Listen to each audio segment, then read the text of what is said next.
자, 반갑습니다. 배동찬 교수의 맛있는 돈 이야기의 배동찬입니다. 자, 여러분 반갑습니다. 지난 2021년 오피스텔 생활형 숙박시설에 대한 투자가 투자 광풍이 불었죠.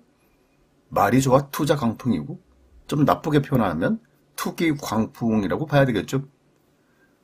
언론 기사에 의해도 출퇴근 강점이 있다, 멀티 역세권 오피스텔 각광받는다라고 이렇게 하고 있고, 어떤 오피스텔 청약에는요 10만 명이 몰렸다는데요. 한마디도 말해서 오피스텔, 생활 숙박시설 등등 이런 곳에 대한 이런 부동산에 대한 투기 광풍의 시대였다라고 말씀을 드릴 수 있을 것 같아요.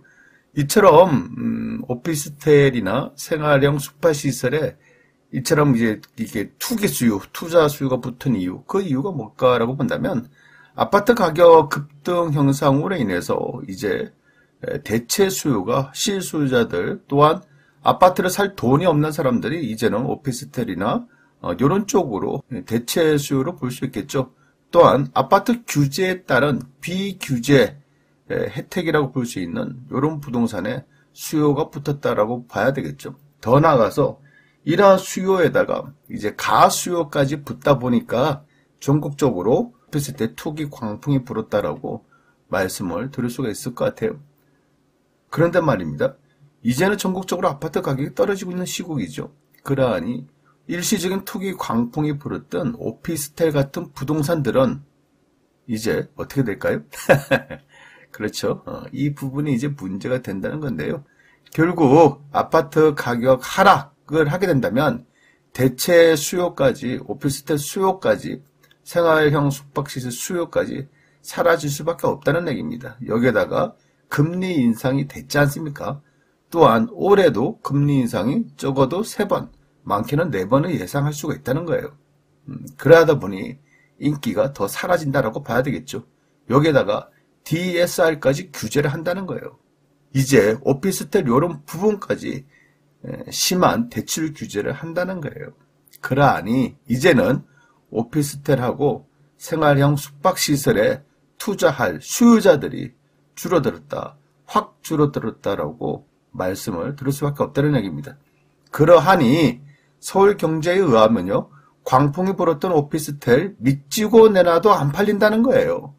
이 기사 내용을 좀 더 자세히 살펴보면 인천의 어떤 지역 오피스텔은 마이너스 프리미엄 2천만 원, 울산 남구 어떤 지역의 오피스텔은 마이너스 프리미엄 1,000만 원, 경기 안산 세종시 오피스텔 마이너스 500만 원이라는 겁니다.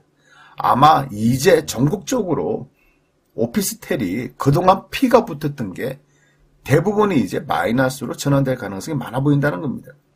그러니까 어떤 의미로 보면 플러스 피가 1억이라 하더라도 오피스텔 같은 경우에는 이게 정상적인 프리미엄이 아닐 가능성이 많아 보인다는 얘기예요. 마지막에 입주하는 시점이 되면 그렇죠. 큰일 난다는 거지. 아무튼 아파트 가격이 떨어지고 있다는 얘기입니다. 그러면 오피스텔은 대체적으로서의 가격은 더 하락할 수도 있다는 얘기겠죠. 여기서 더 큰 문제는요. 싸게 내놔도 안 팔린다는 게 오피스텔 생활형 숙박시설이라는 거예요. 그리고 더 큰 문제는요. 이런 오피스텔 등은 앞으로 전국적으로 분양들을 더 많이 하지 않습니까? 그러니 지금도 마이너스 P인데도 앞으로 계속 지어나갈 거란 말입니다. 아파트 열풍, 아파트 분양 열풍이 확 불면 그 다음에 오피스텔, 생활형 숙박시설 얼마나 많이 지을 거예요. 지금도 계속 짓고 있지 않습니까? 지금도 계속 분양을 할 텐데. 그렇죠? 이 부분이 문제라는 거죠. 따라서 오피스텔, 도시형 생활주택, 생활형 숙박시설 등은 오를 때는 잠깐 조금 오르고요. 떨어질 때는 폭락하는 수준이에요. 그리고 이러한 폭락이 장기적으로 이어진다는 점, 이 점이 가장 큰 문제점이라고 봐야 되겠죠. 따라서 전국적으로 아파트 가격이 심상치 않은 이 시국에는 이런 부동산 아예 관심을 가지지 마세요. 이상까지 배종찬 교수의 맛있는 도움 이야기였습니다. 감사합니다.